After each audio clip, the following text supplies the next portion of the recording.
तो समाचार plus big bulletin आप देख रहे हैं, आपके साथ मैं अतुल अग्रवाल हूं। योजना आयोग की अगर माने तो 30 से 32 रुपए काफी होते हैं किसी भी इंसान के दिन भर के खाने पीने के लिए। लेकिन साहब, उत्तराखंड के माननीय मुख्यमंत्री जनों का खाना तो दूर, उनके चाय नाश्ते में ही करोड़ों रुपए फुर्र हो जाते हैं। यह एक अलग बहस का मसला हो सकता है कि वो क्या क्या और कैसे कैसे हजम करते हैं। आज के बिग बुलेटिन में हम सिर्फ इतनी पड़ताल करना चाहते हैं कि सूबे के यानी उत्तराखंड के किन किन माननीय मुख्यमंत्रियों ने कितने करोड़ का नाश्ता हजम किया। जी हां, खाऊ पीऊ सरकार यानी उत्तराखंड के मुखिया लोग नाश्ते पानी में ही करोड़ों रुपए डकार जाते हैं और जनता फाके कशी पर मजबूर है।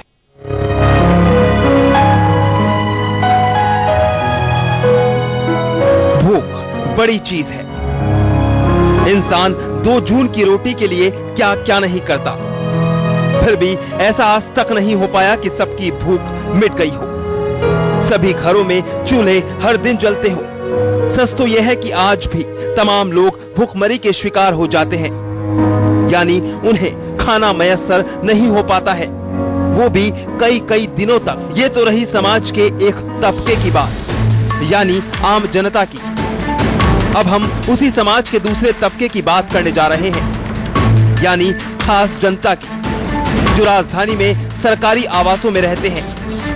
बात सत्ता के मद में भूलकर नाथ बन चुके मुख्यमंत्रियों के पेट की, बात आपके सरोकार की, क्योंकि आज हम कुछ चौंकाने वाले आंकड़े लेकर आए हैं, जिन्हें जानकर आप हैरत में पड़ जाएंगे।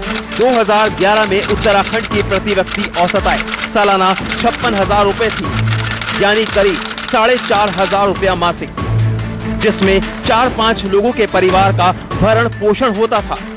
यह वही राशि है जितने में सूबे के मुख्यमंत्री गण एक दिन के चाय नाश्ते पर खर्च कर देते हैं। आपको हैरत हो रही होगी, लेकिन उत्तराखंड की उर्वर भूमि ने ऐसे ऐसे सूरमा पैदा किए जिनके एक दिन के चाय नाश्ते का खर्च 14,500 रुपए के तकरीबन रहा। ये वो राशि है जितने में सूबे के कम से कम 3 परिवार पूरा महीना गुजार देते हैं। उत्तराखंड की जनता के पास भले ही खाने के लिए अन्न का दाना ना हो, लेकिन प्रदेश के मुख्यमंत्रियों ने करोड़ों रुपए चाय नाश्ते में ही खर्च कर दिए। अगर प्रदेश के मुख्यमंत्री ये फजूल खर्ची ना करते तो साल भर आम जनता को सस्ता अनाज मिल सकता था। ऐसे में देखने वाली बात यह होगी कि मुख्यमंत्रियों की ये खाऊ प्रवृत्ति कब तक जारी रहती है। कैमरामैन पवन के साथ मैं पंकज पंवार, समाचार प्लस, देहरादून। जी, तो देखिए आप, कहीं पे 2 वक्त की रोटी मैसर नहीं और कहीं पर करोड़ों रुपए जो है वो नाश्ते में लुटा दिए गए। अमिताभ जी के पास जाएंगे। अमिताभ जी, कल जो शेर आपने पढ़ के सुनाया था आदम गोंडवी साहब का, मैं चाहूंगा कि आज वो शेर आप फिर सुनाएं, वो विस्की और काजू वाला, और उसी की रोशनी में बताने की कोशिश करें, ये समझाने की कोशिश करें हमें कि आखिरकार ये अंधेर गर्दी नहीं तो और क्या है। देखिए, एक आदम गोंडवी साहब का बहुत प्रसिद्ध शेर था जो मेरे बहुत दिल के करीब रहा हमेशा से, कि प्लेट में काजू भुने विस्की गिलास में, उतरा है राम राज्य विधायक निवास में। आदम गोंडवी का एक और बहुत अच्छा शेर था जो मुझे आज के इस सब्जेक्ट पर बहुत मौजू लगता है। तुम्हारी मेज चांदी की, तुम्हारी मेज चांदी की, तुम्हारे जाम सोने के, यहां जुम्मन के घर में आज भी फूटी रकाबी है। ये वो सरकार के मुखिया रहे जो जनता के वोट से बनी, यानी जनता शासक हुई और ये उसके केयरटेकर हुए। और जब हम लोग इन आंकड़ों की समीक्षा कर रहे थे तो हम देखते हैं एक मुख्यमंत्री तो इतने प्रतापी हुए कि 14,000 रुपए प्रतिदिन से ऊपर में नाश्ते में उनके खर्च हो गए। ये आज से तुलना करें, अगर हम अतीत में थोड़ा सा जाए, राजेंद्र बाबू राष्ट्रपति हुए तो खादी का चादर बिछाते थे वो राष्ट्रपति होने के बाद भी। उनके स्टाफ को मशक्कत करनी पड़ती थी उनको ये समझाने के लिए कि इस चादर को 2 साल हो गए, अब बदल दिया जाए। वो कहते थे नहीं, ये पैसा राजेंद्र प्रसाद का नहीं है, जनता का पैसा है। गांधी ने इस देश में पूरे कपड़े इसलिए नहीं पहने क्योंकि उसने कहा कि इस देश के हर आदमी के पास कपड़े नहीं।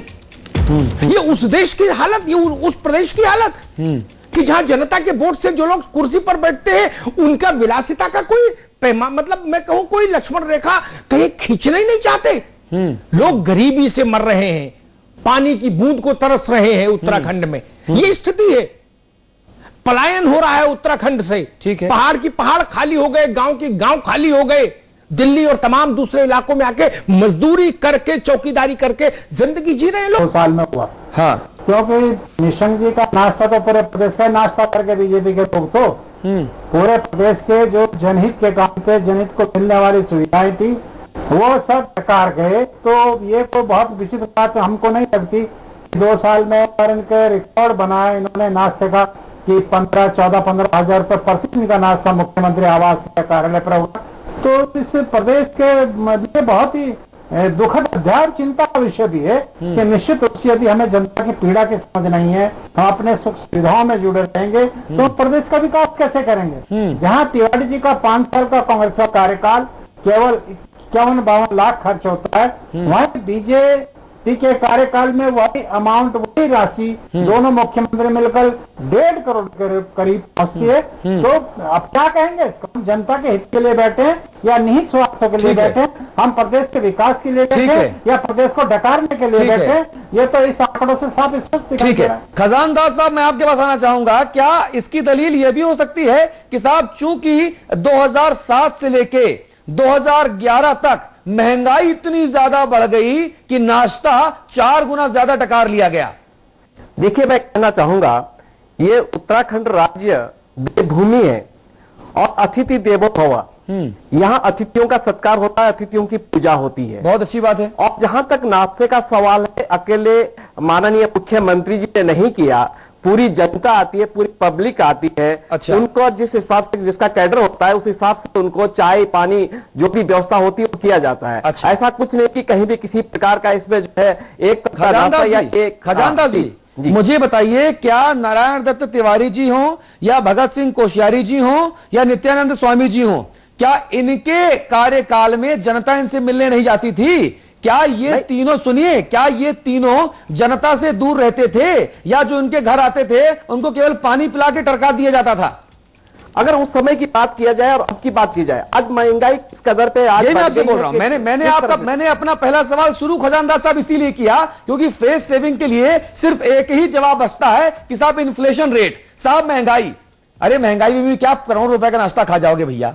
नहीं, करोड़ों रुपए का नाश्ते का सवाल नहीं है। आज महंगाई बहुत आज सीमा से पार हो गया, बहुत ज्यादा जो है आज महंगाई बढ़ती है। इस वजह से थोड़ा सा जो एक अंतर आया है, वो उस समय जनता का जहां तक सवाल है, सबसे ज्यादा जनता, जनमानस, माननीय जो मुख्यमंत्री, चाहे माननीय निशंक जी रहे हों, चाहे जनरल खडूरी जी रहे हों, उनके कार्यकाल में बहुत सारे अधिकतम लोग जिस तरह से आते थे, उनको बिल्कुल नाश्ते की व्यवस्था की जाती थी, उनका सत्कार किया जाता था। हाँ। और ऐसा नहीं कि कोई सिंगल व्यक्ति, चाहे वो माननीय निशंक जी हो, चाहे माननीय खडूरी जी हो, या अकेले में कोई किसी प्रकार का कोई नाश्ता नहीं किया है। खजानदार जी, मैं बहुत अदब से आपसे कहूंगा कि जितने नाम आपने मुख्यमंत्रियों के गिनाए, खंडूरी से लेके और निशंक तक, उनमें किसी के घर में मुख्यमंत्री निवास में लंगर नहीं चलता था 365 दिन। ऐसा नहीं था कि देहरादून में जो भूखा हो वो जाके मुख्यमंत्री निवास पर लंगर पाए, ऐसा नहीं था। लंगर का सवाल नहीं कर रहा हूं, कैसे जस्टिफाई कर रहा हूं, कैसे लोग कर रहा हूं मैं, खजानदार जी, लोकतंत्र में कैसे जस्टिफाई करेंगे 14-15 हजार रुपए रोज नाश्ते पर खर्च हो जाए? वो मुख्यमंत्री ठीक नहीं है। नहीं, उस गरीब जनता का कह रहा हूं, उस गरीब जनता का बात सुन लीजिएगा, आप मेरी बात सुन लीजिएगा प्लीज। मैं ये कह रहा हूं आपसे कि ऐसा कोई नहीं है कि माननीय मुख्यमंत्री जी एक टाइम का नाश्ता 15,000 रुपए में करते हो, ऐसा कहीं पे भी नहीं। खजानदार जी, ये नहीं पब्लिक आती, पब्लिक के लिए होता है, अधिकारी लोग आते हैं, बैठकें होती है, मीटिंगें होती है, इसके आधार पर यह खर्चा आता है। खजानदार जी, आपको पता है कि 14,654 रुपए एक दिन में अगर नाश्ते में खर्च होता है, और अगर ये नाश्ते में खर्च ना होके जो वाकई जो भूखे लोग हैं, जो भूख से मृत्यु की तरफ आगे बढ़ते हैं, हम अगर ये 14,500 रुपए से ज्यादा की रकम खर्च करें तो इन पैसों से कितने लोग भर पेट खाना खा लेंगे दिन में? आप अंदाजा लगा सकते हैं? देखिए, मैं ये भी कह रहा हूं साथ में, नहीं, सुनिए एक दिन में खजानदास जी इतना पैसा, खजानदास जी 14,500 रुपए प्रतिदिन में आप 1,000 व्यक्तियों को एक दिन में भरपेट खाना खिला सकते हैं अगर आप बल्क डील करते हैं तो तो क्या आप ये कह रहे हैं कि 1000 लोगों ने प्रतिदिन निशंक साहब के कार्यकाल में उनके बंगले में जाकर भोजन खाया? नहीं, मैं ये नहीं कह रहा हूं कि उनके बंगले में जाकर के तो फिर किया है। मैं ये कह रहा हूं कि राज्य की जनता विकास की बात जो रही है और तले भुने काजू चांदी की तश्तरियों में खाने की जरूरत क्या है भाई? ना तो चांदी की तस्तरियां थी, सामान्य तस्तरियों में जो भी नाश्ता लिया होगा वो सामान्य के तहत लिया है। 14,500 रुपए में क्या क्या खा लिया? मुझे समझ नहीं आया। 14,500 रुपए प्रतिदिन में ऐसा क्या खा लिया? अगर आप आंकलन करें, महंगाई का आंकलन करें 2002 से लेकर के और 2007 के बीच में कितना था अंतर, और 2007 से 2012 हो गया है, कितना अंतर आज महंगाई किस कदर बढ़ गई आम आदमी की? खजानदास जी, तब तो खर्चा और कम होना चाहिए, तब तो खर्चा और कम किया जाना चाहिए, क्योंकि महंगाई की जनता से, महंगाई की मार से जब मुख्यमंत्री प्रभावित हैं तो आम जनता का हित करते हुए खर्चा और कम किया जाना चाहिए, जो नहीं किया गया। नहीं, बिल्कुल खर्चे में पूरी तरह से कटौती की गई। आपने देखा होगा जनता का ध्यान रखा गया, इसलिए अटल खाद्यान्न योजना का भी शुभारंभ किया है। मुद्दे को भटकाइए नहीं, खजानदास जी, राजा ऐसा होना चाहिए जिसका आचरण जनता के लिए आदर्श हो। उस राजा को जनता क्या करे जो राजा के खाते में 14,000 रुपए 15,000 रुपए प्रतिदिन नाश्ते में जाए, और जो राजा 24 महीने में 3.25 करोड़ हवाई जहाज में उड़ा दे? ये सोचना पड़ेगा। ये आचरण जनता के मानक के ऊपर खड़ा नहीं होता। इस तरह से सीमा बढ़ गई है, महंगाई की वजह से ये खर्चा आया होगा। अरे खजानदास जी, महंगाई केवल मुख्यमंत्री निवास पर बढ़ती है क्या?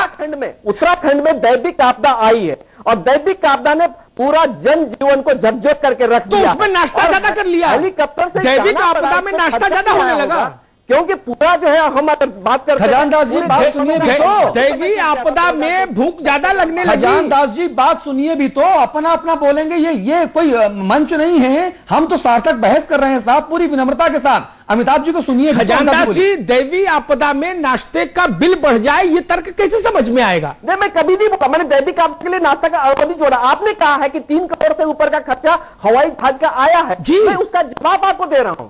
और उसमें नहीं, उसमें जनता के हित के लिए यात्राएं बहुत कम है, मैं आपको गिना सकता हूं।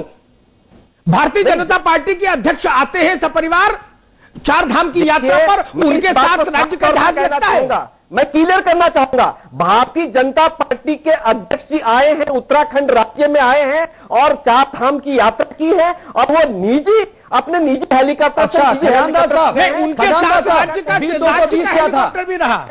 खजानदास साहब, B-220 विमान जो उनके बड़े बेटे की शादी के लिए उत्तराखंड के बहुत सारे नेताओं को विमान में बैठाकर नागपुर तक लेके जाया गया था, जिसमें मुख्यमंत्री भी गए थे उस वक्त के, उसका खर्चा क्या निजी किसने दिया बताइए? चलिए, निशंक साहब ने दिया खर्चा? किसी प्रकार का कोई निजी विमान से नहीं गए हैं, वो बाकायदा जो है अपना उनके जो भी उत्तराखंड के जनमानस, किसी ने टिकट नहीं कटाया। सुनिए, किसी ने टिकट नहीं कटाया।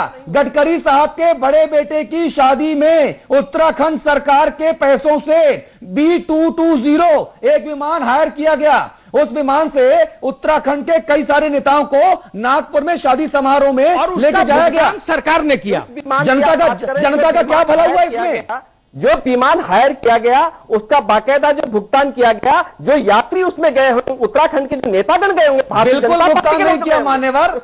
मेरे पास सबूत है इसकी चीज का, आपके पास सबूत तो आप दिखाइए कि भुगतान किया गया। कोई रसीद, पावती, टिकट कुछ है?